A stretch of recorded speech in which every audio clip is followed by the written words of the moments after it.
দেশের school, college ও মাদ্রাসা সহ বিভিন্ন শিক্ষা প্রতিষ্ঠানে আসছে টানা ছুটি। সরকারি ছুটির সঙ্গে সাপ্তাহিক অবকাশ যুক্ত হওয়ায় শিক্ষার্থীরা 16 থেকে 23 দিনের দীর্ঘ বিরতি পেতে যাচ্ছে। সরকারি প্রজ্ঞাপন অনুযায়ী পবিত্র ঈদুল আজহা ও গ্রীষ্মকালীন অবকাশের ছুটি কার্যকর হবে 24 মে রোববার থেকে। কিন্তু তার আগে 22 মে শুক্রবার এবং 23 মে শনিবার সাপ্তাহিক ছুটি থাকায় 21 মে বৃহস্পতিবারই হবে প্রতিষ্ঠানের শেষ কর্মদিবস।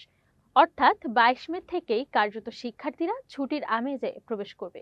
শিক্ষা প্রতিষ্ঠান সংশ্লিষ্টরা বলছেন, দীর্ঘ ছুটিতে শিক্ষার্থীরা পরিবারকে সময় দেওয়ার পাশাপাশি মানসিকভাবে কিছুটা প্রশান্তি পাবে।